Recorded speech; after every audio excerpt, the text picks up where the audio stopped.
नमस्कार, आदाब। हमारे डिजिटल प्लेटफॉर्म में आपका स्वागत है। बात करेंगे एक ऐसे मुद्दे की जो हिमाचल प्रदेश के मंडी लोकसभा क्षेत्र से शुरू हुआ है और अब सियासी तूफान बन चुका है। ये मुद्दा है मंडी की सांसद बॉलीवुड स्टार कंगना रनौत का, जिनकी एक देरी से हुई यात्रा ने न सिर्फ उनकी अपनी पार्टी बीजेपी को असहज कर दिया, बल्कि कांग्रेस को भी हमला करने का नया मौका दे दिया। मंडी में बादल फटने की तबाही, कंगना का बयान और सियासी घमासान, ये सब कुछ हम इस वीडियो में समझेंगे। कहानी शुरू होती है जून 2025 के आखिरी हफ्ते से, जब हिमाचल प्रदेश के मंडी जिले में बादल फटने की घटनाओं ने तबाही मचा दी। घर उजड़ गए, सड़कें बह गई और कई परिवारों ने अपने अपनों को खो दिया। मंडी में अकेले 14 लोगों की जान चली गई और 31 लोग अब भी लापता बताए जा रहे हैं। सैकड़ों घर, मवेशी और पुल तबाह हो गए हैं। पूरे हिमाचल में 20 जून से 6 जुलाई तक 78 लोगों की मौत हो गई है और नुकसान का आंकड़ा 700 करोड़ रुपए के पार चला गया है। ऐसे में हर किसी की नजर अपनी सांसद की तरफ थी। मंडी की सांसद कंगना रनौत, जो बॉलीवुड की चमक दमक से निकलकर 2024 में बीजेपी के टिकट पर सांसद बनी थी, लेकिन जब मंडी के लोग बाढ़ की मार झेल रहे थे तब कंगना कहां थी? उनकी गैर मौजूदगी ने सवाल उठाए और यहीं से शुरू हुआ ये पूरा सियासी तूफान। मंडी में जब बादल फटे तब कंगना रनौत दिल्ली में थी। कई दिनों तक वो अपने क्षेत्र में नहीं पहुंची।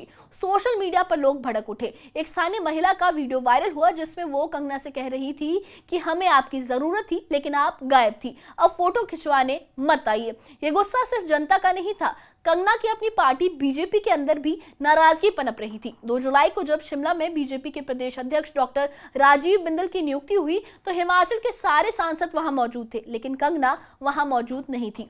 एक दिन पहले भी पार्टी अध्यक्ष के नामांकन और वोटिंग में भी वो गायब नजर आई। स्थानीय बीजेपी कार्यकर्ताओं ने इसे पार्टी गतिविधियों से दूरी बताया। एक नेता ने तो यहां तक कह दिया कि कंगना अभी भी अभिनय और राजनीति के बीच तालमेल बिठाने की कोशिश ही कर रही है। आखिरकार 6 जुलाई को कंगना मंडी पहुंची। उन्होंने करसोग और सराज जैसे आपदा प्रभावित इलाकों का दौरा किया। पंगलीसोर गांव में जहां 9 लोग बाढ़ में बह गए थे, कंगना ने पीड़ित परिवारों से मुलाकात की। उन्होंने अपने सोशल मीडिया प्लेटफॉर्म एक्स पर लिखा कि मैंने प्रभावित परिवारों से मुलाकात की है और उनके दुख में शामिल हुई। राहत सामग्री दी गई है और विकास कार्य जल्द शुरू होंगे। लेकिन उनकी ये यात्रा विवादों से बच नहीं सकी। स्थानीय लोगों ने उन पर देर से आने और फोटो ऑप का आरोप लगाया है और फिर आया वो बयान जिसने आग में घी डाल दिया। कंगना ने कहा कि मेरे पास ना तो आपदा राहत के लिए कोई फंड है, ना ही कोई कैबिनेट है। सांसद का काम सिर्फ संसद तक सीमित है। हम बहुत छोटे हैं इस बड़े सिस्टम में, लेकिन मैं केंद्र से फंड लाने की कोशिश कर सकती हूं। और तो और उन्होंने अपने 2 भाइयों को कैबिनेट बता दिया, जो सुनने में हल्का फुल्का मजाक लग सकता है, लेकिन आपदा के माहौल में ये बयान लोगों को चुभ गया। और या तो यूं कहा जाए कि ये जो बयान है वो कांग्रेस को ज्यादा चुभ गया। कंगना के इस बयान पर कांग्रेस ने तुरंत हमला बोला। हिमाचल के राजस्व और बागवानी मंत्री जगत सिंह नेगी ने तंज कसते हुए कहा कि राजनीति कोई बॉलीवुड फिल्म नहीं है जो चाय की प्याली में तूफान ला दे। अगर कंगना अपनी जिम्मेदारियों को नहीं निभा सकती तो उन्हें इस्तीफा देना चाहिए। राज्य कांग्रेस अध्यक्ष प्रतिभा सिंह ने भी कंगना पर निशाना साधा। विक्रमादित्य सिंह ने भी कंगना पर निशाना साधा। उन्होंने कहा कि मंडी हिमाचल का सबसे बड़ा संसदीय क्षेत्र है। कंगना का ये कहना कि उनके पास फंड या एजेंसी नहीं है, ये दिखाता है कि वो अपनी जिम्मेदारी को गंभीरता से नहीं ले रही है। प्रतिभा सिंह ने भी याद दिलाया कि वो खुद मंडी की सांसद रह चुकी है और एक सांसद का काम सिर्फ संसद में बैठना नहीं बल्कि जनता के बीच रहना भी है। कांग्रेस की नेता सुप्रिया श्रीनेत ने तो और तीखा हमला किया। उन्होंने एक्स पर एक वीडियो शेयर करते हुए लिखा कि मंडी में लोग तबाही झेल रहे हैं और कंगना हंसते हुए कह रही हैं कि वो क्या कर सकती हैं। ये असंवेदनशीलता है। अब सवाल ये था कि बीजेपी अपनी सांसद के बयान में क्या कहती है। बीजेपी के प्रदेश अध्यक्ष डॉक्टर राजीव बिंदल ने कंगना का समर्थन किया और कांग्रेस के बयानों पर उन्होंने पलटवार किया। उन्होंने कहा कि कंगना को दोष देना ठीक नहीं है, सारा ध्यान कांग्रेस सरकार पर होना चाहिए, जिसने आपदा के बाद कई इलाकों में पहुंचने में 10 दिन तक लगा दिए हैं। लेकिन बीजेपी के अंदर सब कुछ ठीक नहीं था। स्थानीय कार्यकर्ताओं ने कंगना की पार्टी से दूरी पर सवाल उठाए हैं। एक स्थानीय बीजेपी नेता ने कहा कि कंगना ने हाल ही में जयराम ठाकुर की टिप्पणियों को गलत तरीके से पेश किया है। दरअसल जयराम ठाकुर, जो हिमाचल प्रदेश के पूर्व मुख्यमंत्री हैं और अभी नेता प्रतिपक्ष हैं, उन्होंने कंगना की गैर मौजूदगी पर एक तंज कसा था। उन्होंने कहा था कि हमें अपने लोगों की चिंता है, जो नहीं है उनके बारे में क्या कहें। कंगना ने जवाब में कहा कि जयराम ठाकुर ने ही उन्हें सड़कें बहाल होने तक का इंतजार करने की सलाह दी थी। लेकिन इस बयान ने बीजेपी के अंदर की खटास को सबके सामने ला दिया। इन सारे विवादों के बीच कंगना ने अपनी सफाई दी। उन्होंने कहा, मैंने सिर्फ सच बोला। एक सांसद के पास ना तो फंड है, ना ही कोई एजेंसी है। मेरा काम है केंद्र तक मंडी की आवाज पहुंचाना। उन्होंने ये भी कहा कि वो प्रधानमंत्री नरेंद्र मोदी को आपदा की पूरी जानकारी देंगी और केंद्र से स्पेशल राहत पैकेज की मांग भी करेंगी।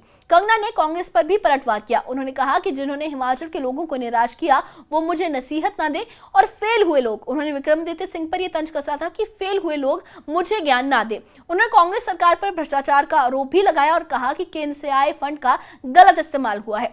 लेकिन कंगना का यह बयान उनके अपने बयानों के उलट था, क्योंकि पहले वो कह चुकी थी कि उनका काम सिर्फ संसद तक सीमित है। मंडी की जनता का गुस्सा भी कम नहीं था। कई लोगों ने कंगना की तुलना पूर्व सांसद रामस्वरूप शर्मा से की, जो सुबह शाम जनता की समस्याएं सुनते थे। एक स्थानीय नेता ने कहा कि कंगना ने हाल ही में एक पॉडकास्ट में नाली और सड़क की शिकायतों को छोटी समस्या कहा। ये उनकी राजनीतिक समझ पर सवाल उठाता है। दरअसल कंगना ने एक पॉडकास्ट में बातचीत के दौरान कहा कि उन्हें राजनीति में अब वो आनंद नहीं आ रहा जिसकी उन्हें उम्मीद थी। जब उनसे ये सवाल पूछा गया था कि आपको राजनीति कैसी लग रही है, are you enjoying the politics, उनका साफ कहना था, I'm not enjoying the politics. People are coming to me with panchayat level problems. Somebody's nali is broken and I'm like, I'm an MP. उन्होंने आगे ये कहा, I've never really thought of serving people. I have fought for women's rights, yes, but that's a different thing. और फिर उन्होंने वो बात कही जिसने राजनीति के गलियारों को और झंझोर दिया। उन्होंने कहा, I like luxury. I want a big house, diamonds, a nice car. I've lived a selfish life and I don't think I'm competent to be a PM or a PM of India. अब सवाल उठने लगा कि क्या कंगना रनौत सांसद बनने के लिए तैयार भी थी? क्या ये बयान जनता की भावनाओं का अपमान नहीं है? और अगर राजनीति एक सेवा है तो क्या ये कुर्सी सिर्फ शोभा या बयानबाजी के लिए है? लोगों का कहना था कि कंगना को टिकट देने का जो फैसला था वो जल्दबाजी में लिया गया। कई स्थानीय बीजेपी नेताओं के नामों पर सहमति नहीं बन पाई थी और आखिरकार कंगना को टिकट मिला। लेकिन अब जनता कह रही है कि कंगना अभी भी बॉलीवुड की चकाचौंध और राजनीति की जिम्मेदारियों के बीच फंसी हुई है, और ये पहली बार नहीं है जब कंगना विवादों में घिरी है। 2023 में भी जब हिमाचल में भयानक बाढ़ आई थी तब कंगना गायब थी। उस वक्त भी कांग्रेस ने उन पर सवाल उठाए थे, और हाल ही में कंगना ने सोशल मीडिया प्लेटफॉर्म एक्स पर पोस्ट में प्रधानमंत्री मोदी और डोनाल्ड ट्रंप की तुलना की थी, जिसे बाद में बीजेपी अध्यक्ष जेपी नड्डा के कहने पर हटाना पड़ा था। इस घटना ने उनकी राजनीतिक अपरिपक्वता को और उजागर कर दिया था, लोगों के सामने ला दिया था। कांग्रेस ने भी पुराने घाव कुरेदे। हिमाचल के मंत्री विक्रमादित्य सिंह ने कहा कि कंगना मंडी की बेटी कहलाती हैं खुद को, लेकिन बेटियां तो अच्छे बुरे वक्त में साथ देती हैं। 2023 की बाढ़ में वो कहां पर थी? तो ये थी मंडी की आपदा और कंगना रनौत के इर्द गिर्द घूमते सियासी ड्रामे की कहानी।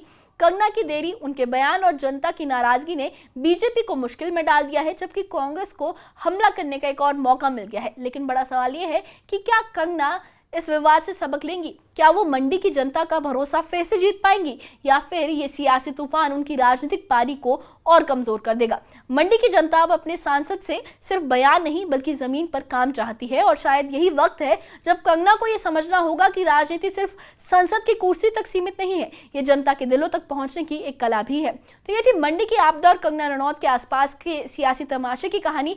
अब आपकी बारी है, आपको क्या लगता है कि कंगना ने सही कहा कि सांसद का काम सीमित है, सिर्फ संसद तक का है, या फिर कांग्रेस सही है कि कंगना अपनी जिम्मेदारियों को नहीं निभा रही, वो अपनी जिम्मेदारियों से भाग रही है? और सबसे बड़ा सवाल ये है कि क्या कंगना मंडी की जनता का भरोसा दोबारा जीत पाएंगी? अपनी राय हमें कमेंट बॉक्स में जरूर बताइए, और इससे जुड़े अपडेट्स के लिए और ऐसी ही खबरों के लिए हमारे चैनल के साथ बने रहिए। हमारे चैनल को सब्सक्राइब करिए। शुक्रिया।